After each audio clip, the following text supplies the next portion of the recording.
Good evening, everyone. Can you all hear me? And you can see the screen? Well audible. Okay, thank you for the confirmation. So, last class we are discussing about tendering. So, how do you advise or recommend the best tenderer? Okay, we done already this kind of discussion. You have a scoring system. So, according to the scoring system, you are going to recommend a suitable bidder. Now, let's say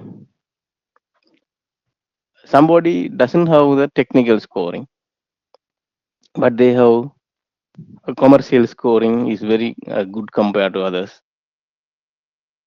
Let's say they are the lowest bidders. Can we go ahead with the tenderer? Maybe you have this kind of question in your mind.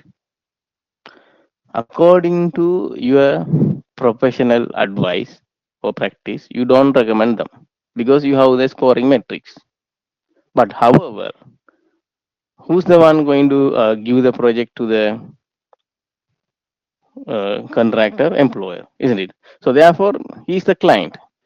He can take whatever the decision he wants. But as a professional, he cannot recommend such things.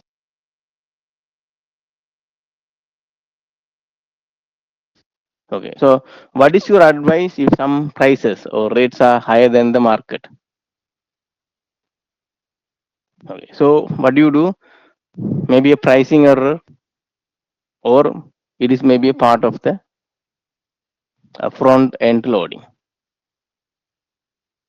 Okay. So, therefore, if you found something a problem with the prices, you have to do the normalization. So, how do you do the normalization? Okay. Ask them for a breakdown. So, you can see a comparison with the pre-tender estimate. Then you have to negotiate them and revise the rates. So you should not proceed with that tenderer if you found any pricing error because it will be create a lot of problem during the post contract. Now, how many tenders are evaluated in open tendering? In open tender, we don't have a limitation. There's no limit. Okay. So what about the single stage selective tender? How many numbers we can go for it? Every one of you.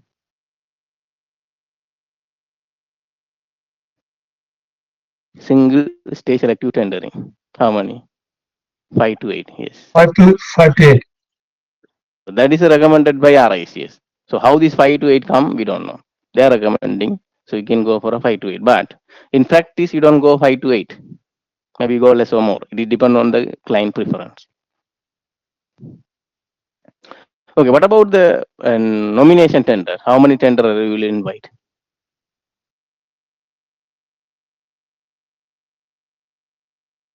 Nomination tender, only one. Yes. Okay, so good. You received a tender where some risk allocated to the contractor, which is very burdensome and not fair.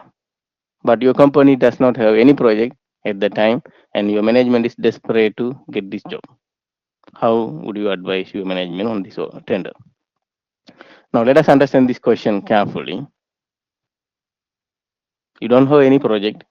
If you don't take any project, you are going to close the company. Let's say such a very critical situation. So there are some risk transferred to the contractor from the bidder, sorry, from the employer, which is heavily risk. You might lose the profitability in the project. So what is your advice? So the thing is, in general, you have to put the risk premium for the all the risk you have identified, okay, within the employer risk allocation. Otherwise, it's going to be a big problem.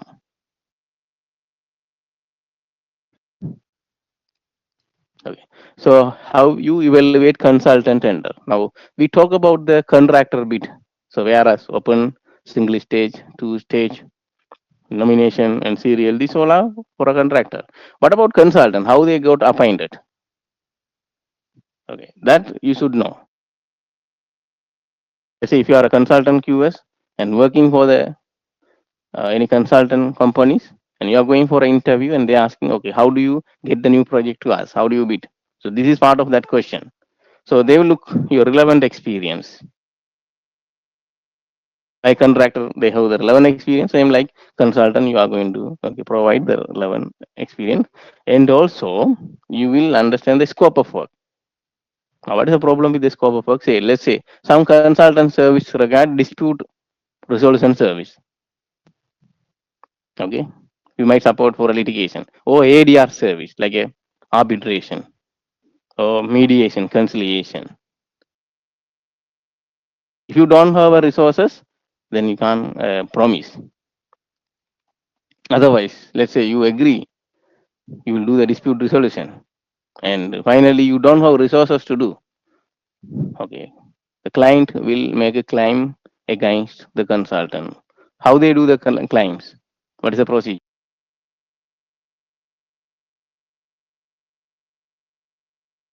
What is the procedure?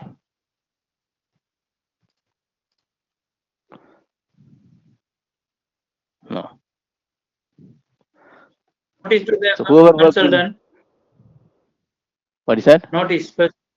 First, No, no. client sends the That, notice. that's okay. Notice you have to send, but how you are going to claim it? Okay. Some people answer from PI insurance. That's correct. Yeah. So yes, what is the PI insurance standing for? Omission, negligence, error. So we learn about the PI insurance under the ethics, but time being just be mindful what is a PI insurance. Omission mean they agree some scope of work, now they don't want to do or they cannot do. That is omission. Error mean they have provide some service, but there are some issue within the service. Or negligent, they provide the service with the without no due diligence. Okay. Yes. So as a consultant, how do you price? Yes, you will see the scope of work, duration, what are the resources needed, and you will calculate the professional fees, terms and condition. Then you submit your consultant tender. Do you know what is the form of contract used for a consultant under the FIDIC It is white book. or white book? Yes. No, sir, I have a question.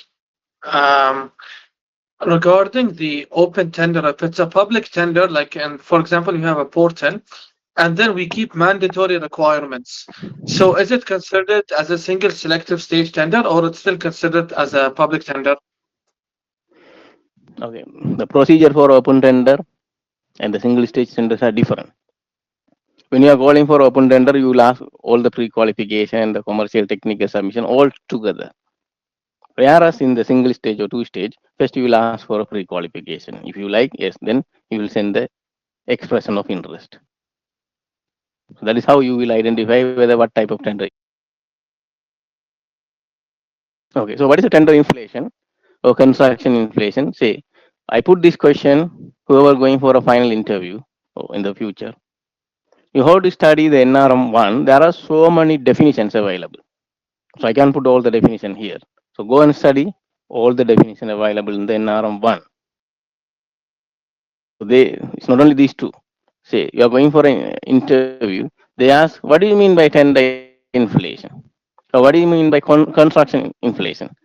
If you don't know how to answer, then you will be in trouble because it's a core. So note down, you are going to keep the NRM one, all the definition, okay, and you are going to study them. It's needed. Okay. Now, what are the tender document do you issue to the contractor under design and build procurement? Every procurement needs a different type of document. Say traditional different, design and build different, management contracts are different. So these are different. Okay, so you must know. Many of you are saying in your summary of experience, I have the experience in the yellow book, or I'm experienced in the red book. That means you know traditional procurement. If you say red book, okay, and also you know if you are using the yellow book about the design and build procurement. So therefore, okay, in the design and build procurement, what are the things you are going to provide? You will do the client brief. I mean the employer requirement, quality control procedure, or performance specification, health and safety plan. Okay, tender evaluation criteria. So these are the key documents. This document not same for a traditional. So if somebody asks, what are the tender document in the traditional procurement? Then you have to give drawing, specification, BOQ, tail, right? So just be mindful. Not all the tendering or not all the procurements are don't have the same procedure or same documentation. So how do you evaluate a tender on a design and build path? What do you specifically consider when analyzing the tender for design and build? So I know many of you mentioned in your SOE will okay, you have this. So either contractor or consultant, you must know this procedure. So what you are going to look, the document you have given here, you will look for a employer agreement, whether they comply with that one, whether they are quality control procedure, they complied with that. What about the health and safety plan? And also you have the scoring system. So all the scoring system you are going to check and make sure they comply.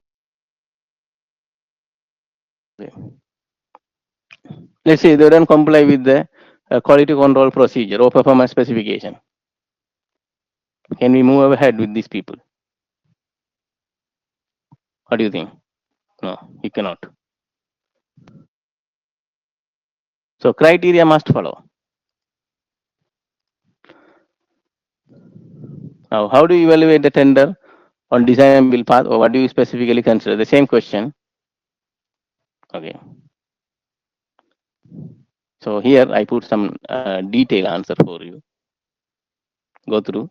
Anyhow, we are going to study under the procurement, under the advanced QS practice.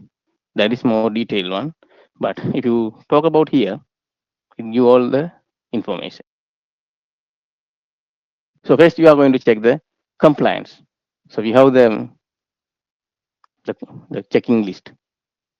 Then you are going the part of the compliance, the tender bond also part of the compliance. You have to check the form of tender. And if any tender circular you are going to confirm, they acknowledge it. Because if they don't acknowledge the tender circular, there will be changes to the employer agreement or something which is already given. So they can later on come and claim it.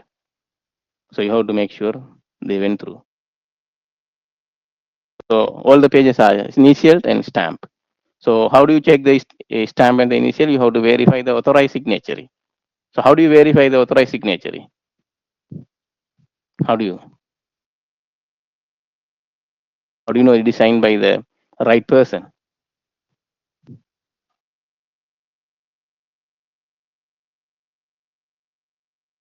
Yeah, either power of attorney or a company legal document you have to check. So again, the weightage are different. Technical sometime. Okay.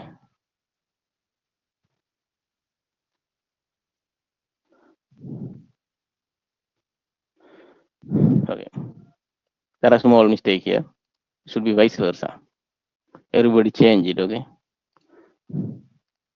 80 percentage and the 20 percentage for financial. Sir, I your will voice highlight. is So breaking sometimes. is it common for all of you?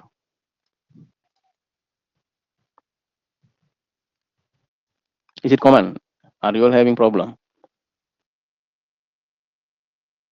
Let me check. 1 second. Sound. Can you confirm now? Is it better? Yes. Yes, Okay, better. thank you. So if any problem, just alert me. So yeah, technical scoring is more and the financial scores are less in general. And you are going to see who are the people going to involve. Okay. Then we're going to do the scoring. Okay. So now let's say the design and build, you must be aware they are giving a module or you can say sample models, right? Modular building or sample model they are going to give. It's not a very detailed, but at least you can see how it's going to be. So you have to make sure whether that model going to be okay satisfy your employer requirement or not. If not, you don't proceed with them. Okay. So as I told you, you are the consultant. You can give the recommendation whoever you feel professionally confident. Okay, and competent to do this work. But client is the one ultimate person who can take the decision. So if they want to go with a different contractor, they can do. But again, if they do, you have to advise what will be the what are the consequences. Let's say there is a very lowest bidder. Okay, within the lowest bidder there is some pricing error. Let's say, but client like him and he want to go. So what is your advice to him?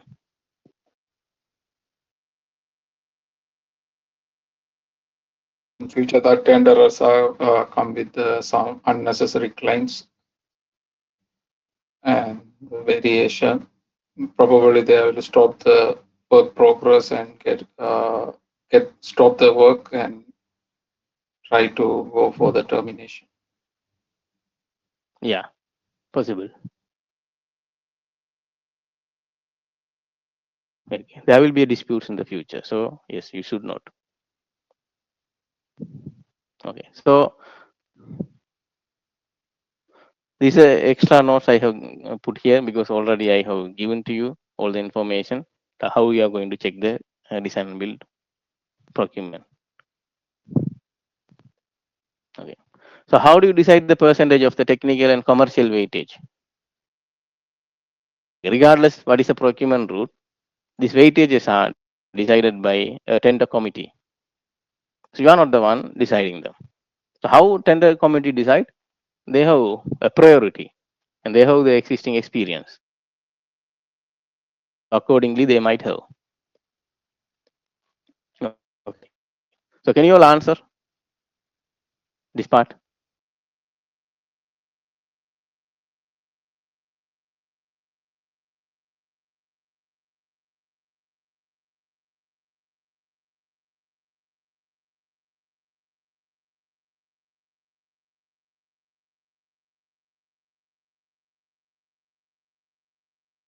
What is your answer?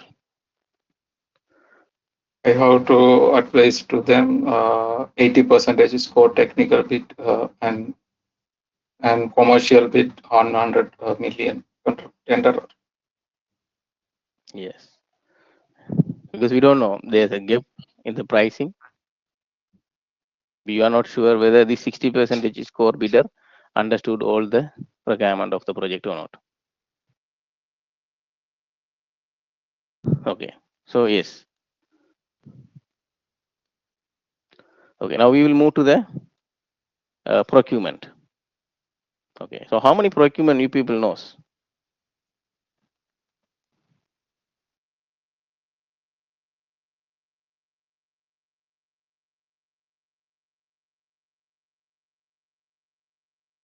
Tra- Traditional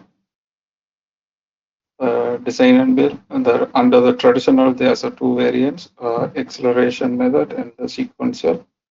And under the design build, we have Yes. So why turnkey. procurement is required? Yeah, good, fair enough. So yeah, why procurement is required? The construction had a lot of risks. You have to think about all the risks. There's the cost risk, time risk, design risk, maybe the construction risk. There will be so many risks. So you have to, okay, everyone please keep the mic mute. So you have to see what are the factors or what are the constraints you have in this project, and accordingly you have to advise the right procurement route. Okay, so what are the factors as we discussed? We are going to consider okay, time, cost, quality, then complexity of the project. Okay, and what are the risk line going to take? Let's say what is the complexity of the project? You will learn that if the project needs a frequent changes or multi-discipline experience, then that is complex project. let's say a simple apartment building or office building, not a complex building. But let's say a building that has that has um, residential unit, commercial unit, entertainment facility, right? There are so many varieties within the building. That is not a simple building. That is a complex building. So there are only few procurements can accommodate those kind of complex buildings or project. So you must be aware about that. So what is your advice to a client about the design and build procurement route?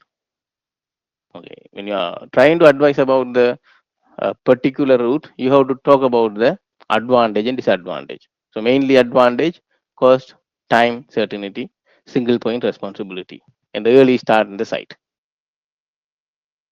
What is the disadvantage? Yes, you can't expect the quality. So you have to set the employee's requirement very carefully. If you introduce any changes to the employer requirement, it will be very costly. So complex project, you can go with this kind of procurement. Likewise, all the procurement routes, you have to have the capacity to advise. Okay.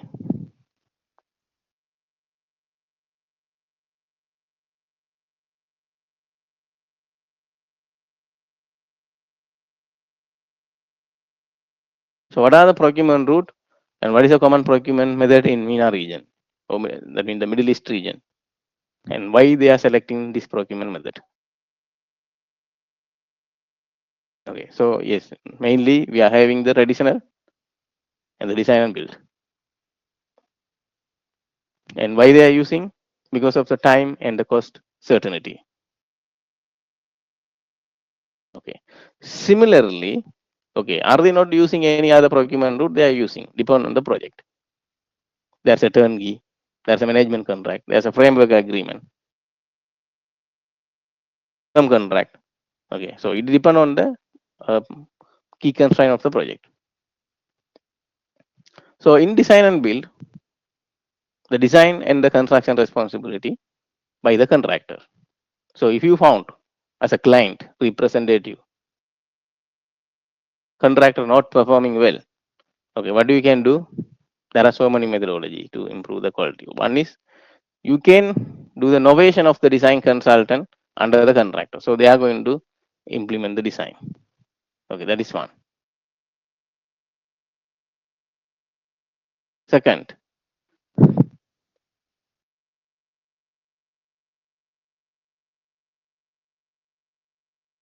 or you have to have a very strict quality assurance procedure along with your employer agreement. Okay, so yes, performance specification talk about the quality and the employer agreement. Okay, define the output, and you must have the proper quality control. There will be an additional team to supervise them. Okay, so what is development construct? Can you explain? Or who will have the design liability under the development construct? Employer or contractor? These kind of questions are very specific. As I told you, what is development construct? Can you explain? So you have to explain. So it's a variant of the design and build where you can go for a complex project. The designs are employer requirement and the performance specification will be developed to the certain level. From there, the contractor will continue. There will be a employer control on the design for some extent. However, who's having the design liability? The contractor. Contractor is the one having the design liability.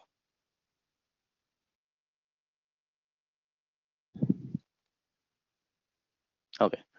So how will you advise suitable procurement route for landmark showroom? Now, what do you mean by landmark showroom?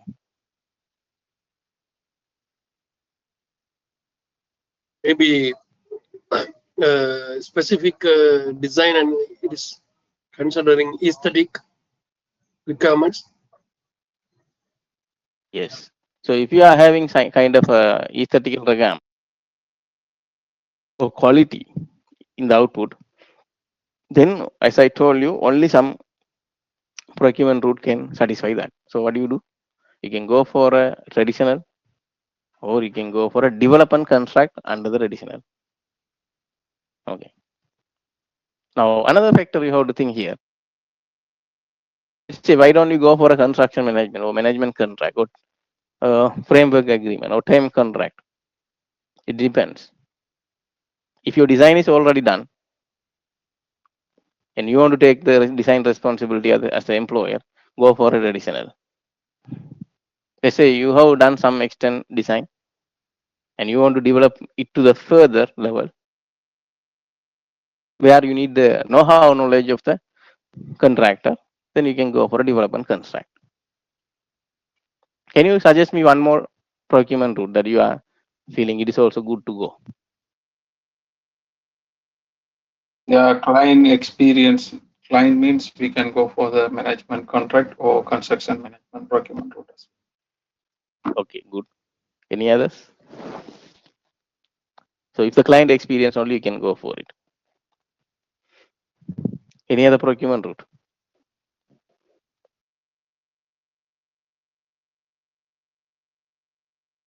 Okay, there's another procurement route you can think about, two-stage tendering, where you don't have the cost certainty or time certainty in the beginning, but you can have it in the second stage.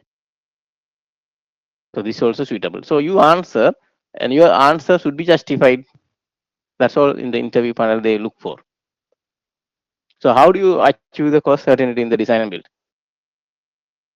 Or how do you achieve the cost certainty in the traditional? They can ask this question, okay, in a many procurement route. So you must have the answer. Yes, if you want the cost certainty, you have to answer the cost risk. So you have to go for a lump sum contract. But again, you must have the clear defined scope of work, performance specification. Employer agreement must be very crystal clear. Because let's say your employer agreement is not clear, and if you are triggering some variation or changes to the employer agreement, then that's going to be a problem. Okay, so please. Is there any way to increase the quality in the design and build?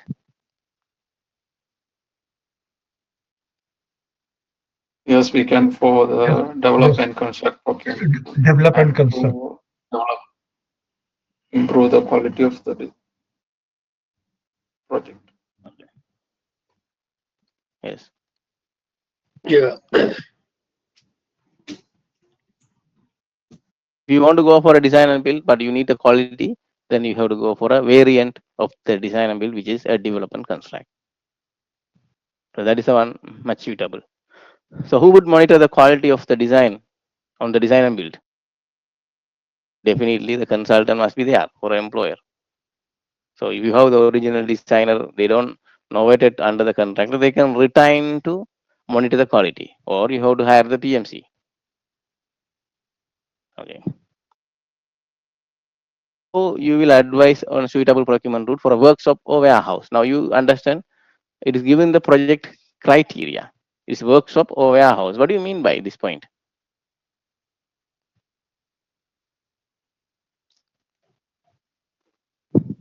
It's like a specialized Not a project. complex project. What is that? Is it a specialized project? And it's not complex. It is not a specialized project. It is a very simple project. It's not a complex project. So therefore, you can go for a design and build. Or if you have enough time to complete the design and tender, then you can go for a traditional as well, because it doesn't matter if you have time. But if you don't have time, you want the cost and time certainty, you can go for a design and build. Okay. Now, if the time is essence mean if the time is agreed, time for completion, even one day you cannot delay. So which procurement path you are going to recommend? EPC or turnkey.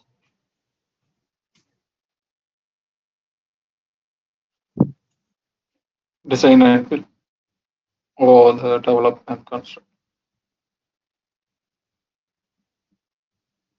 Okay, time is essence. What do you mean by that?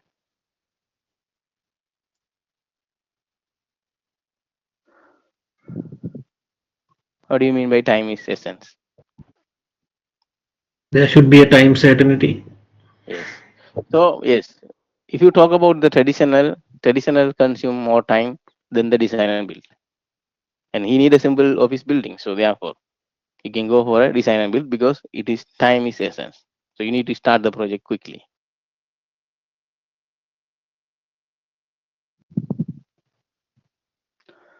So what are the advantage of the design and build? Okay, this is already we discussed. I told you the answer. So just prepare. So how do you advise on the design and build to the any employer? Same thing. You have to talk about the procedure, advantage, disadvantage. Okay. So your client want to build an apartment building, and he need to complete quickly. How do you advise him? Now you got the idea. What is that suitable? Yes, Design design and and build. build. Yes. Say he doesn't have any problem with the time. He can have enough time for a design and the construction. Then you can go for a additional. Now one question I can ask you: if you are quoting any similar project, let's say apartment building under the design and build and the additional, where you will see the tender return very high? Which procurement route? Tender return will be high. Design and build, no? Design and build. Design and build. Correct. Because you will put the more risk premium. Correct. Okay. So if your client want to make the high quality villa, what are the procurement route? Now they talk about the high quality. So you can understand they talk about the quality. So traditional or develop and construct. Okay. See if the client is experienced, then you can go for a management pathway.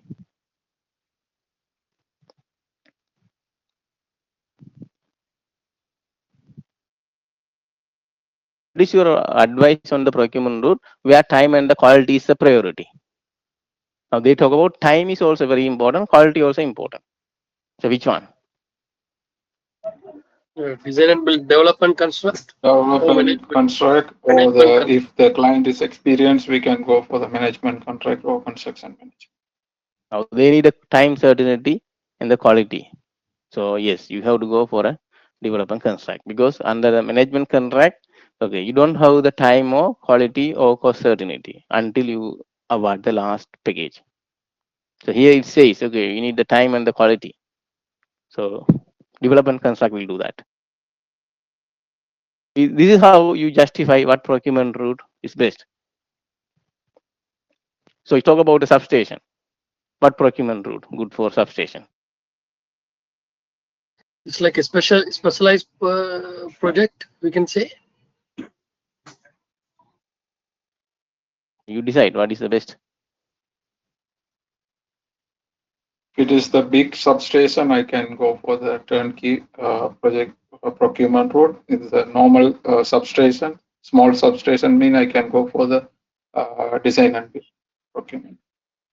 Yes, say substation is not a aesthetically appearance one. Nobody going nearby the substation and look and say, wow, it's very nice. It's just a substation. So aesthetical appearance not a important. So what is that? Performance specification, whatever the minimum required quality should be there. So therefore, you can go for a design and build. Okay. So what is the difference between the design and build, develop and construct?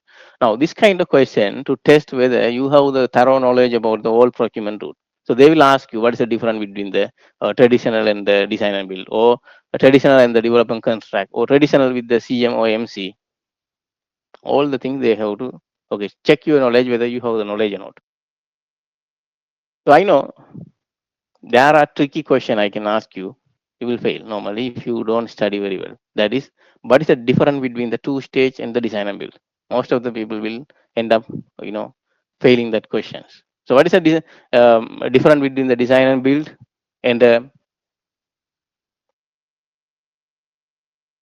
two stage tendering? Can anyone describe? In two-stage tendering, PI is not required, but in design and build, PI is required. Okay. Yeah, the design liabilities within contractor for the design and build for the two stage, he's acting as a part of the design team, like with a special agreement. Time consuming is very quick for the design and build. Two-stage tendering, first we agreed and design, then we start the construction. So the time consuming is very little high for the two-stage tendering. No, in two-stage tendering, the contractor has to involve the design. Once the design is completed, then he has to come for the negotiation. And but in the design and build, it's not like that. So once the contractor has design, okay, he will be responsible. Then after that, he can start the work.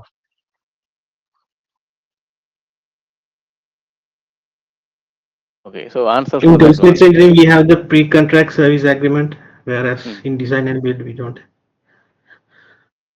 Yes. So you should study very well, be thorough. Okay. So another tricky question I can ask. Okay, for a two-stage, let's say for a design and build procurement route, can we go for a two-stage tendering?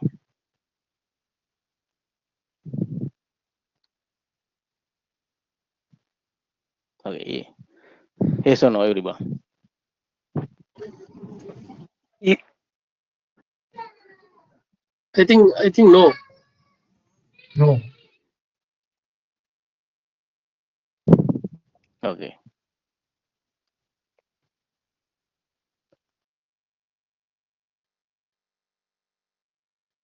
because in the design and build, it's like in the first stage only they are come to the agreement, but in the two stages after the design process finished, only the contractor, as somebody said previously, we are going to have a contract. Okay. So this kind of questions are very common. You just prepare because this is if you study very well, these all are repetitive. Once you study properly, you can answer very well. So how do you advise a client in a situation where a client has completed design and however, okay, he completed the design, however, okay, there is a no BOQ yet.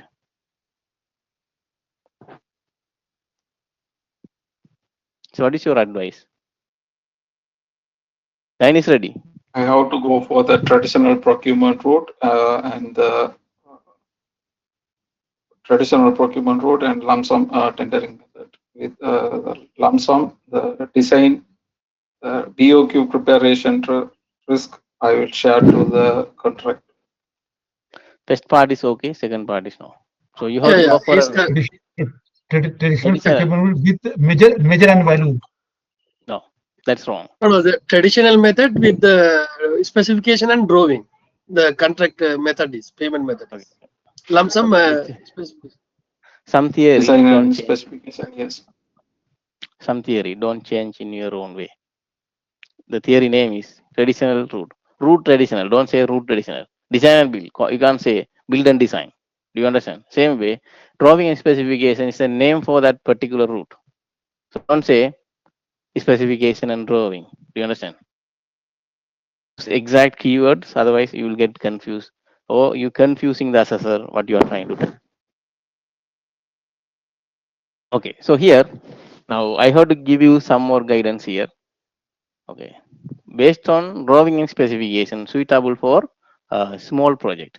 Let's say you want to construct a perimeter wall or small well, okay, or you want to construct a small hut or security hut like that. Then you can go for the based on drawing because specification there are no important for the BOQ. But you can't go for a very biggest project or big project, okay, using this methodology because there's absence of the BOQ will trigger so many practical issues in the post contract, especially evaluating the variation or cost analysis for a future project. You don't have it. So basic question here. Now, so far we discussed what is the difference between procurement and tendering.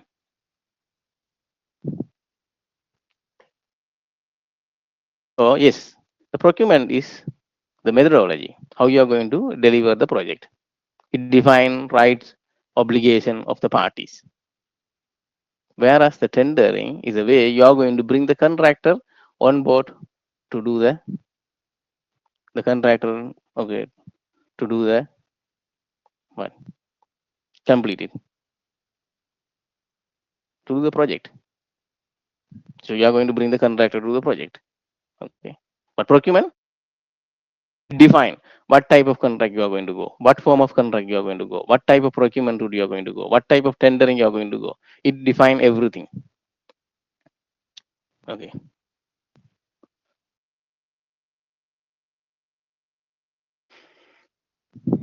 So let's go to the further question. What are the procurement methods available, or what are the type of procurement methods you are familiar with? Now this is a mind mapping for you to study.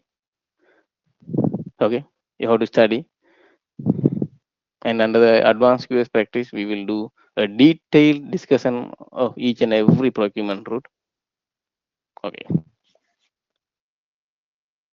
So if the candidate got this kind of question, what this candidate telling in the interview, he will only talk about, okay, traditional and design and build, or somehow maybe about the management contract.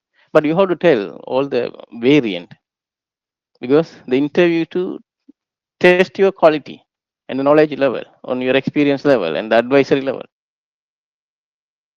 If you failed, okay, it is hard for you to, okay, pass. Okay. So what procurement options you are familiar with? Now this question is different. What is the difference between this question and this question? Can you tell me? Is it same? Definitely no. But what is the different?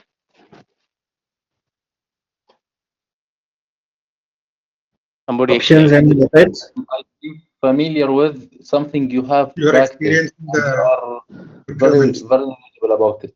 You practice it. And what you have knowledge is something you read about and maybe you did not practice it.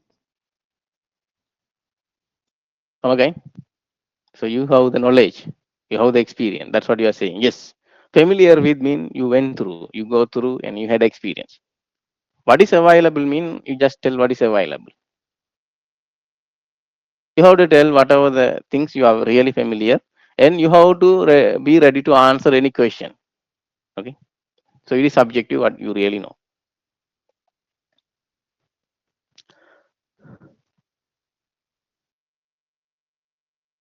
So here, what are the some of benefits and pitfalls of the procurement option identified? Now, if you ask any, this is a generic question. Okay, they ask, okay, you selected the design and build. What is a plus or minus? What is advantage, disadvantage? If they ask something, okay, then you have to tell. You have to tell. You have to explain the process briefly. Don't explain too long, and you have to go quickly. Okay, what is the benefits, advantage, and what is the pitfalls? So here weightage is they are looking for advantage and disadvantage. So don't spend much time to explain the process. This is normally all the candidate do in the interview. But if you ask the question on the particular procurement route, let's say, can you advise on this design and build? You start to, okay, uh, develop your answer based on the all the process. So they don't have time to listen them. So yes, quickly you finish the wording for introduction and go to the advantage. Let's say, can you advise about the design and build procurement route? You can say, under the design and build procurement route, early start, and the contractor has the uh, design responsibility. The cost and time certainty there. So therefore, what is the advantage? Cost, time certainty there, early start. Okay, so you can complete the project early, single point responsibility. So what is the disadvantage? As I told you, yes, you have to tell. Quality would be compromised. Changes to the employer agreement will be very costly. Okay, if there's any ambiguity within the employer agreement, then that is going to be a dispute or costly, right? And it is not good for a suitable uh, procurement for a complex project or aesthetical appearance required project. So this is a way you have to go to the answer. So many people failing the interview because they don't know how to answer. So that is the reason. Now to develop the knowledge, okay, you have to come for a practice to study. You have to come for a practice to study and understand the theory. Okay. So what are the advantage? Now this is similar question. Yes, I don't want to repeat. You have to study very carefully about all the procurement option. How do you advise? Okay, so you have to think the critical factor. Now, if about the nuclear plant, can we bring the inexperienced contractor to do the nuclear plant? What do you think? Is it possible? No. No, isn't it right? So you have to have the expert on board. So if it is a specialized project, then there are okay some methodology. Okay, we have. So why don't we can go for a design and build, okay, development construct, or nomination tendering under the okay, single stage selective tender where you are getting the qualified bidder. You can go for a traditional or design and manage where the specialist input is needed. Okay, so you have to justify what is your answer. You see, I am giving only 1 point. No, whatever the point you say, you have to justify them. Okay. So sometimes you have to go for a nomination tender if you want a very specialized contractor. Okay, they are very limited. So you have to go for a nomination tender. So under nomination tender, you can choose whatever the suitable procurement route, depend on the availability of the design and the responsibility, what party trying to take, like a design responsibility, who want to take it.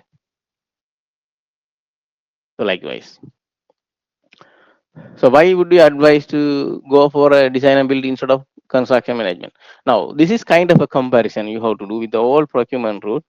Why this particular procurement routes are much better than the other one? Okay,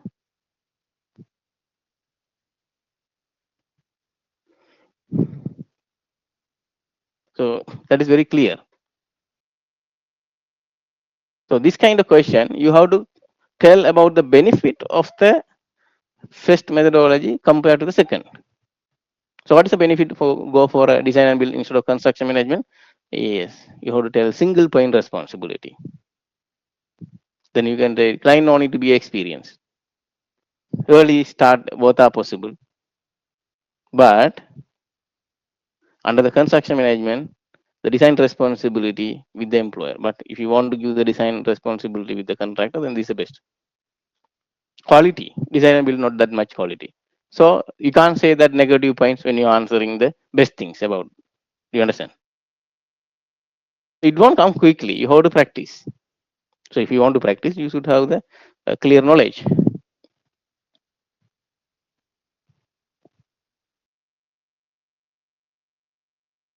Okay.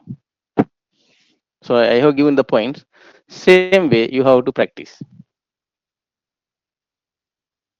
Okay. Client want a luxury apartment. This is a short period of time. Luxury apartment. What do you expect here? What client expectation? Quality. Very Very high good. quality. Yes. Within the short period of time, what do you expect now? Time Time certainty. certainty. Time certainty and faster methodology. Right. So what route we have? Yes. If the client is a knowledgeable person, go for MCO CM. Okay. Then you can't go for a design and build, but you can go for a development construct. So why I can't go for a traditional? Okay, under the traditional we can do a luxury apartment. Time also, yeah. Okay, we can define this time certainty. So what is the issue?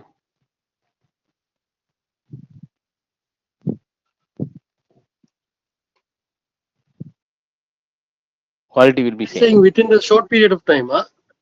Yeah, short period of time. So, so traditionally it will for the design process it will take a time. Yes. So therefore, development construct is overlapping the design and the construction. Therefore, you can go for development construct. So likewise, you have to justify why. So many of your case study, you are going to write using the procurement route.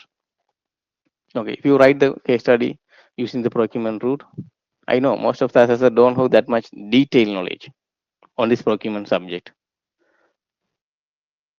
It will be easy to pass. So why would you use MC instead of traditional procurement rule? Now this kind of comparison I told you, they can ask you what is better than other one.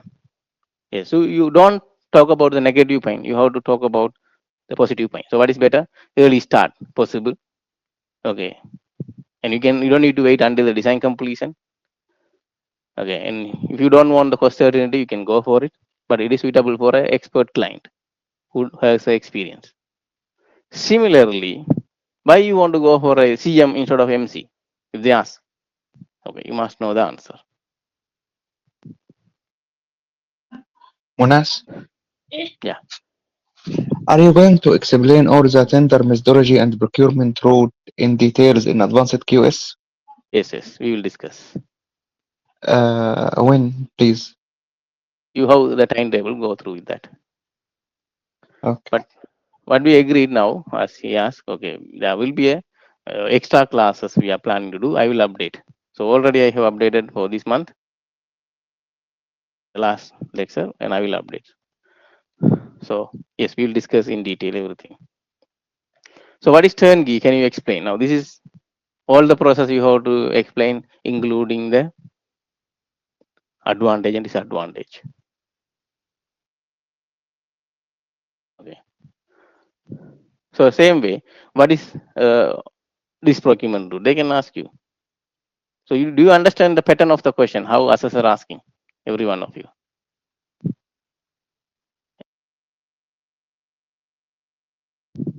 Okay, good.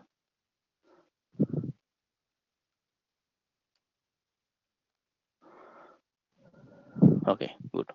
So same way, I have put this question.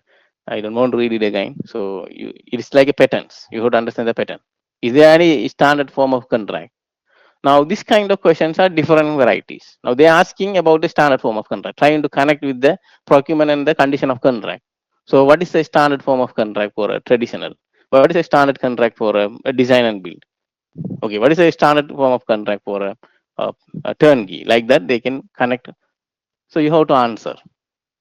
Okay, so you have to answer all these part. Okay,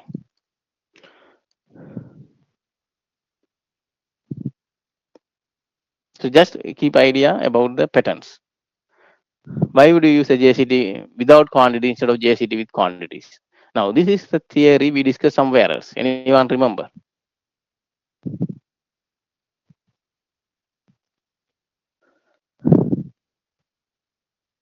Where we discussed Conflict avoidance. Contract.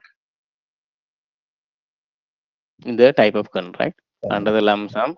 Yes, this is the forms we have discussed. So again, whatever the points learned already under the AQS and CM, or you are going to learn them. Okay, you have to keep in mind. You are not going to use them, but you should know at least the basic information. So similarly, yes, this answer. So what do? You prepare a one table when you are learning about the advanced US practice. Put the procurement route. Okay. Talk about all in the table forms. What is advantage? What is a disadvantage? What form of contract use? Okay. What are the benefit compared to other procurement rule? You must have some kind of analysis. Easy for you to pass the interview. Especially if you go with the same case study under the procurement route. Okay. CDPS. Do you know what do you mean by CDPS?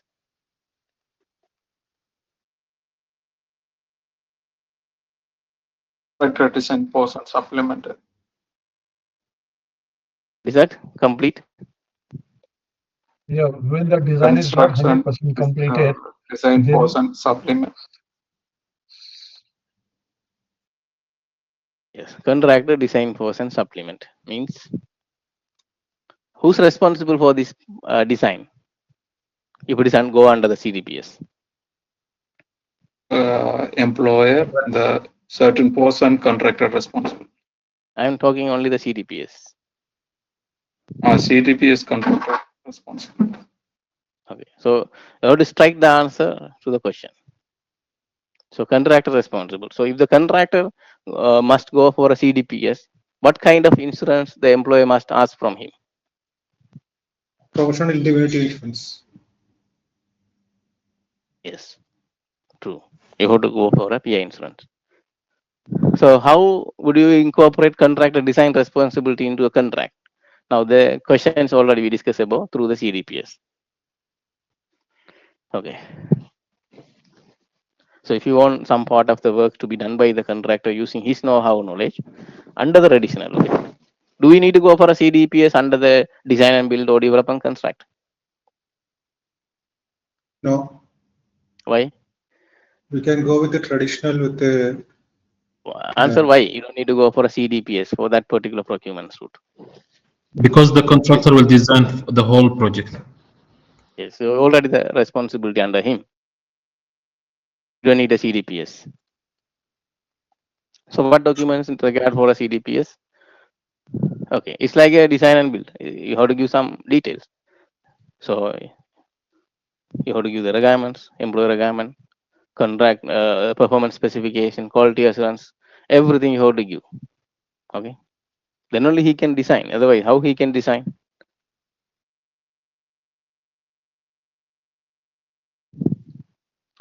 Okay, so how would you ensure the clients is safeguarded in respect of especially subcontractor design liability? So what is the keyword? So especially subcontractor work under whom? PI insurance. Yeah, PI insurance. Yeah, PI insurance, and also you can go for a CDPS. Yes, when you call for a CDPS, he must give the PI insurance. Okay, so who's responsible for delays in management contracting? Who's responsible for a delay in the construction management? Theory question. Why they asking this kind of question? Okay, asking the process, advantage, disadvantage, comparison between other procurement route. Okay, they want to know whether you really had a knowledge or not. Okay, they want to test your capacity and knowledge. Is a very difficult subject. Okay, so who's responsible for delays in construction management for trade contractor?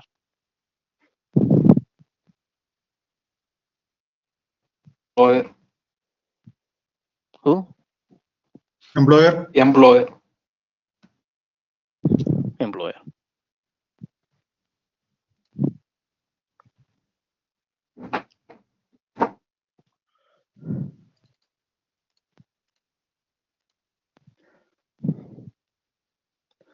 Okay, so partnering. Now we learn about the partnering, but whoever attended the team working lecture series, you know already what is a partnering. Okay, there are some notes already, but anyhow, under the procurement also, we will learn about the partnering. So there will be a question to ask you. Okay, what is a partnering? What is a joint venture? Strategic alliance? Okay,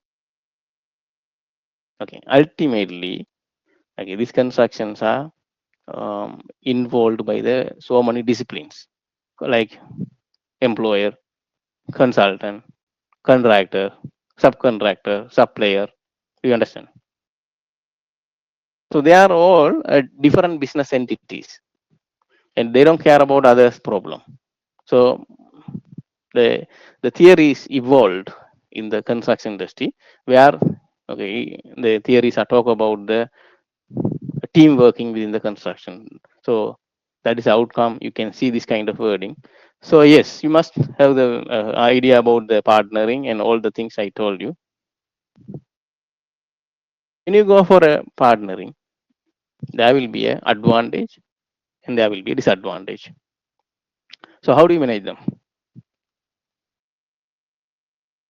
Or you must know how what are the risks when you go for a partnering. So these kind of questions are testing whether you have a knowledge about the partnering. Now, partnering is the procurement route or not? What do you think?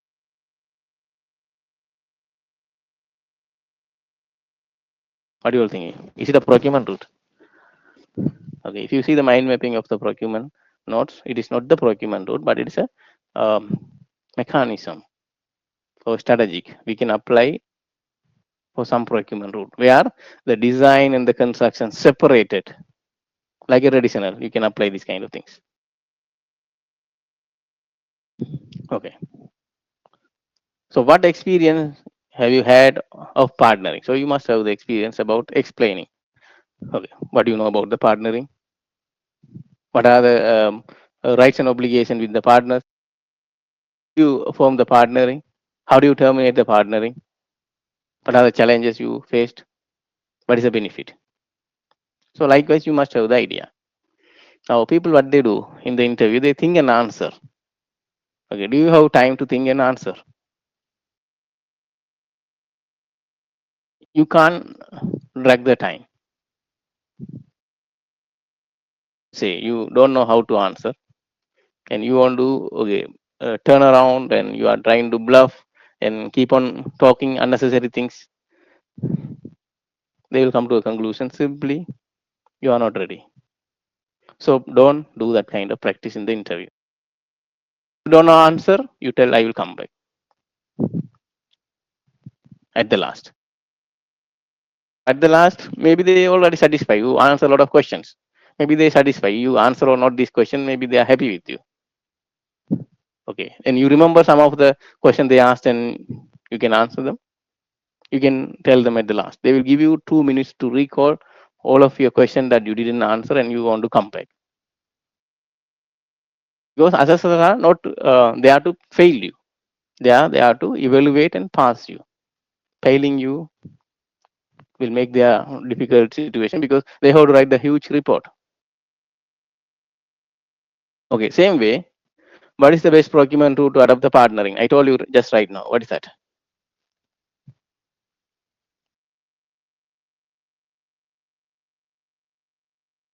Traditional, when the design is and construction is separated. Okay. So there's a small mistake in the answer. Can you identify what is a mistake? Traditional is correct, but there are small mistake in this answer.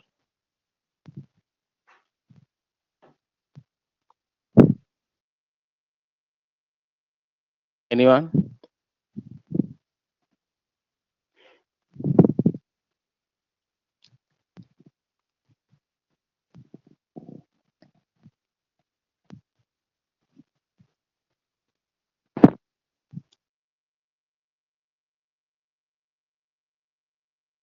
Okay. Anyone knows?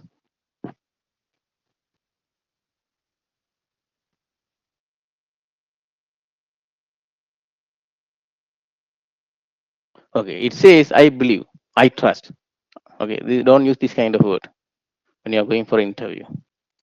That means you are not confident. You just go to the straight point. Okay. Sometimes use the word we. Okay. Our. Don't use that one. So answering pattern also very important. Otherwise, it's so you are less confident on this part. Okay, prime contracting. Did you learn about the prime? What do you mean by prime cost?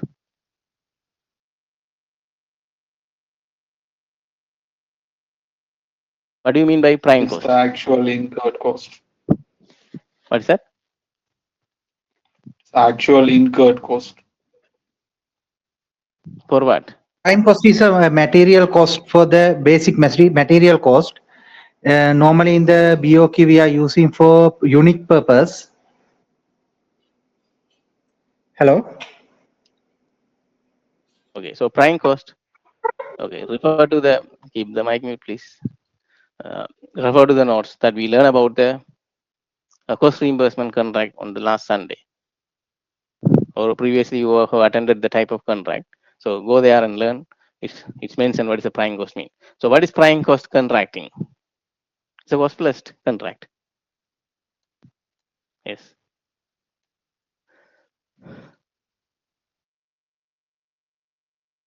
Okay. So what is that? Yeah, how got the answer? So employee enter into the contract with the prime contractor, the main contractor, responsible for all the works, design and construction. Okay. And normally this kind of prime contract will go for a good relationship. So contractor is going to use their all the resources. Okay, it means his own resources, designer, subcontractor, supply everything. An employer going to have the direct relationship with the contractor. Can you match what kind of procurement route close to this? So new contractor cannot come to this kind of contract. Okay.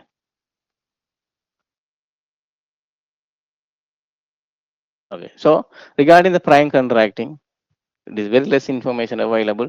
You see, you don't see this kind of procurement option in the mind mapping. So that's the reason I put. There are some information available from the ISO. Okay. So according to the ISO, I screenshot what is the detail. Okay. So it is just a screenshot of the ISO, even though it look like a type. So this is the information we have about the prime contract. But still, if somebody asks you about this contract, you don't say, I don't know. Okay, you must know something.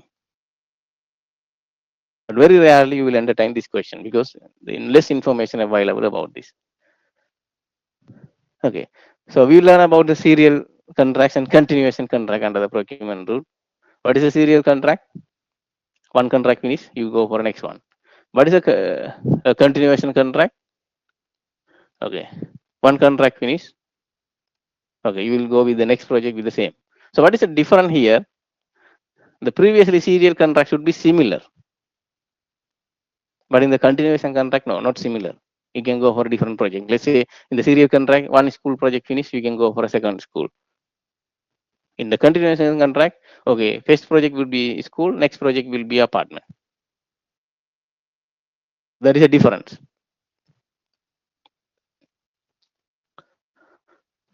Code of contract or code of duty.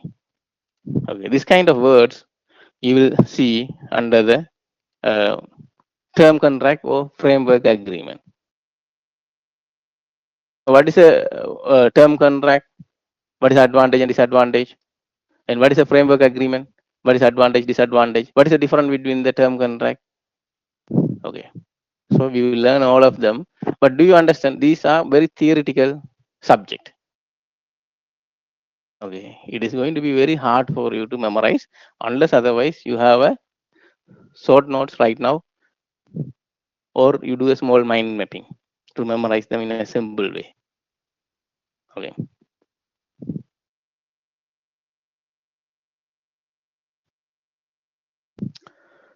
So what is the difference between design and build and design and manage? Again, this is a question.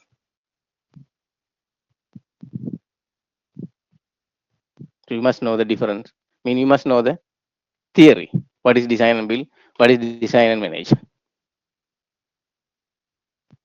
What is triple P? Anyone knows? Um, what is the full form of the triple P? Public-private partnership. Yes. Yes. So you must know the process. All of them. Same way they can ask about the PFI, and they can ask you the difference between the PFI and the triple P.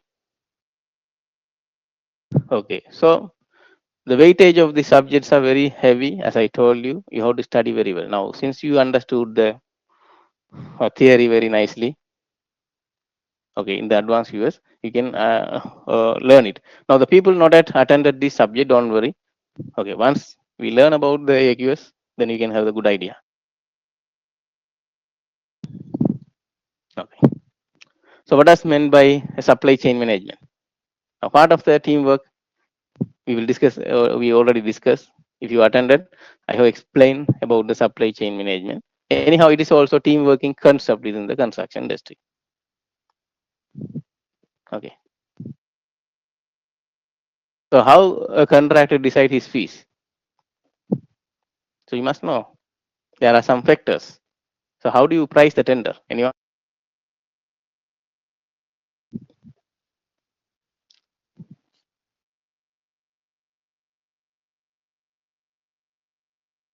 If you have experience, you have to tell. How do you decide the tender fees? Or how do you price the tender?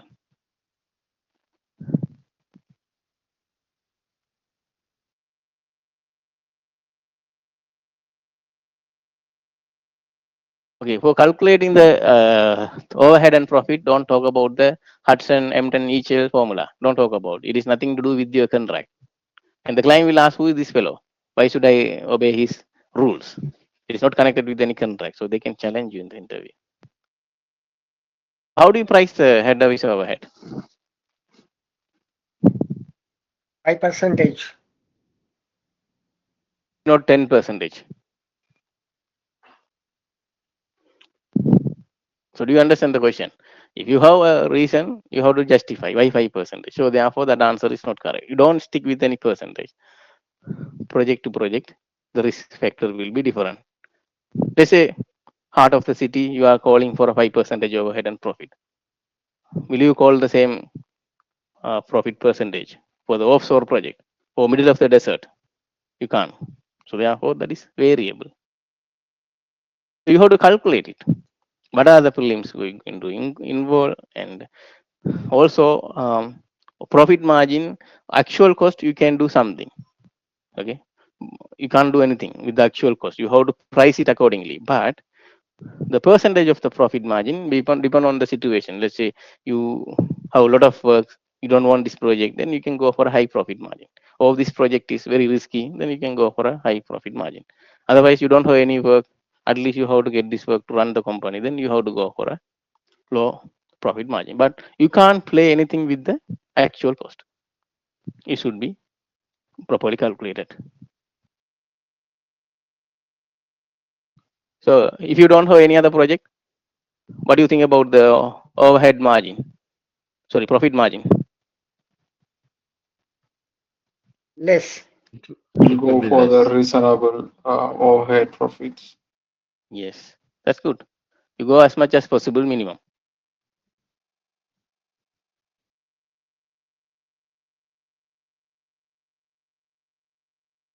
So what is the best procurement route for high-rise complex building? What do you understood from here?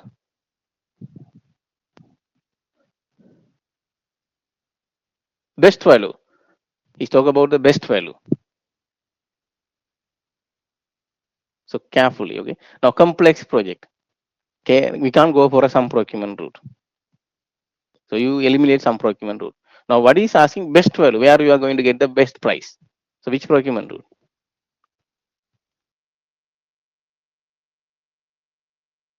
Yeah, answer is additional. Why we can go for a design and build? Design and build not suitable for a complex. Why we can go for a develop and construct? Any reason? Price will be not fixed. Price? Because client not get the best value for the Yes. development Compared construct to the procurement. traditional one, the develop and construct procurement will be highest in the cost. So you need the best value, go for a additional, because the client doesn't talk about the time availability. Okay, he talk about only the cost, best cost he need. Okay, is fast track procurement path? Okay, traditional is a fast track. What do you think? Yes. It is not. No. It is not. Okay, so traditional is not a fast track, but some project you can go for a traditional procurement route under the fast track, where there are some theories, sequential method, accelerated method. We will learn about that. So there are situations where design and constructions are overlapped. So what are they? What is the procurement route here? Development construct. Yes, design and construction overlapped. They didn't talk about anything else.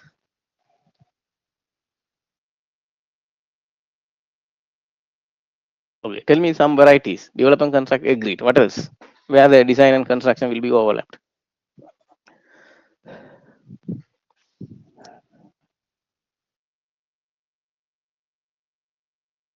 Okay. So design and Management, build, contracting, and construction management. yeah, MC and CMS, turnkey, develop and construct. Everywhere, design and construction could be overlapped. So you have to have some idea about that. Now, what is lean construction? They might test your knowledge about sustainability. Okay, so increase the quality and reduce the wastage. Okay, so lean construction theory you must know. Don't go and entertain the panel. Okay, what is a lean construction? I never know about it. Okay, so therefore you have to learn everything very carefully. And yes, the batches already attended this particular lecture. Okay, you have the idea how to answer. That's I have guided the people going to attend that lecture. You make sure. Okay, all the question I have asked, it's going to come from the theory what we are going to discuss. Okay, so I have to ask you one questions, everybody. Now the people are learning the new advanced QS practice, right? All of you are part of the advanced QS practice, new program. So we can see the number, especially whenever you people attending the classes, please put your ID. You must know how to change your ID because we are tracing your attendance. So we don't want to repeat. Just comply with that one. Second, now why I'm talking about the AQS and CM, the way we are learning from the pre-contract and the post-contract. Let's say contract practice and contract administration. Okay, very rarely we are going to miss the question. Yes or no? Everything will be covered in the best level. So what I am thinking, now this kind of lecture should not be separated as a RICS and the AQS. But however, the people are not coming for a RICS, they to learn, they don't want this kind of question. But what I am thinking, now if you know the theory, let's say, now you are getting the homeworks after every lesson, isn't it? Yes or no? You are getting the homeworks after every lesson. Similarly, you can put all the questions under the advanced US practice. So you can understand where these questions are coming from. You can practice better. So in that case, we don't need to have this lesson in the Monday session, but you can do yourself practice. Similarly, for the contract practice. So what is the benefit here? We can save some time. Also, we can focus on the final outcome. What is final outcome? How you are going to get the MRICS. So therefore, what I am thinking from upcoming lectures, let's learn the theory properly because you are coming to learn the theory properly. Like in the mandatory competency, we are not learning anywhere from the advanced QS, like a team working, data management, or communication negotiation. Let us understand the theory very nicely. Then we'll put the perspective question where you have the answer or you can answer. What do you think? Will it be very helpful? So in that case, we are going to revise all the materials.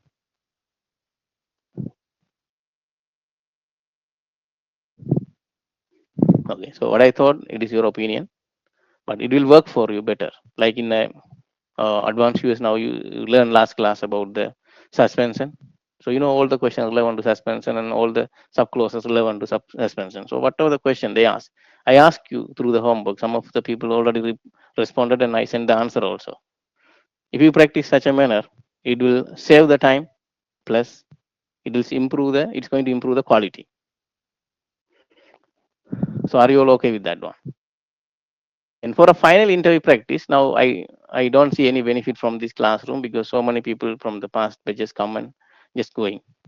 Only few people practicing. So there's a separate class for them. If you are going for a final interview, there will be separate class to prepare the question and answer. That is different. Okay. So let's learn something properly. Then you can build yourself. Okay. So it is my opinion. See you all with the upcoming lecture.